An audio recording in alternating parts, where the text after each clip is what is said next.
Hi everyone, আমি পায়েল চলেছি তোমাদের সামনে আরেকটা নতুন ব্লগ নিয়ে। আর এইটা হলো আমার আইবুড়ো ভাতের ব্লগ। তো এই সাজটা দেখে হয়তো অনেকে ভাবছো আমার হলদির সাজ, কিন্তু না, একটু হলদি হলদি টাইপেরই সাজিয়েছে আমাকে। তো আমার সাগরে একটা কাকু কাকিমা থাকে, তো ওনারাই আমাকে আজকে আইবুড়ো ভাত খাওয়াবে। আর এই শাড়ি ব্লাউজ দেখতে পাচ্ছ ডিজাইন করা, ওটা ওই সাগরের কাকিমাটা, আমার খুব কাছের কাকিমা, উনি নিজের হাতে বানিয়েছে। আর এই যে প্লেট থালাগুলো দেখতে পাচ্ছ, ওইগুলো এই কাকিমাই বানিয়েছে। এই যে কাকু আর এই যে কাকিমা, এনারা সাগর থেকে এসছে আমাকে আইবুড়ো ভাত খাওয়ানোর জন্য। আর যে গয়নাগুলো দেখলে, মানে ফুলের সাজটা উনি কিনে নিয়ে এসছে, বললো যে ওনার পছন্দ মতো সাজতে। আর দেখো এই ডিজাইনটায়, পান পাতাতেও ডিজাইনটা উনিই করেছে অনেক রাত জেগে জেগে আমার জন্য শুধুমাত্র। খুব সুন্দর হাতের কাজ।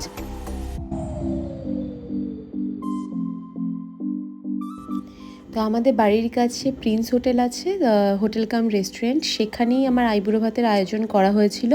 তো দেখো পোলাও, ফিশ ফ্রাই, আরও ভাজাভুজি যেইগুলো আছে, মাছ মাংস, অনেক কিছুই ছিল, মানে আমি বলে শেষ করতে পারবো না। দেখো আমি ওই জন্য ভিডিওটাই বানিয়েছি।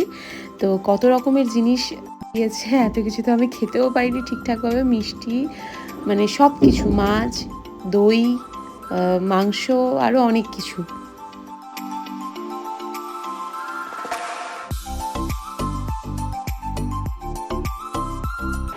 খাওয়ার সাজে আমাকে টেবিল চেয়ারে বসিয়ে আশীর্বাদটা সবাই সেরে নিল। তো এক এক করে সবাই আশীর্বাদ করলো, যেহেতু কাকিমা কাকু মিলে আমাকে আজকে আশীর্বাদ দিচ্ছিল, ওই জন্য ফার্স্টে কাকু কাকিমাই আমাকে আশীর্বাদ করলো, তারপর আমার বাড়ির সবাই করলো।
আশীর্বাদ কমপ্লিট হয়ে যাওয়ার পর আমরা সবাই খেতে বসে গেলাম। আমি খেলাম এত কিছু, আর সবাই অপেক্ষা করছিল, কারণ আমার খাবারটা তো রেডি ছিল, তো সবার খাবারগুলো আসছিল। তো সবাই মিলে প্লেট নিয়ে বসে আছে, আর আমি খাওয়া শুরু করে দিয়েছিলাম। খাওয়া দাওয়া শেষে আমরা সবাই বাড়ি চলে গেলাম। তো কেমন লাগলো ভিডিওটা সবাই জানিও। বাই সবাইকে, সবাই খুব ভালো থেকো। আবার নতুন ব্লগ নিয়ে তোমাদের সামনে চলে আসবো খুব তাড়াতাড়ি।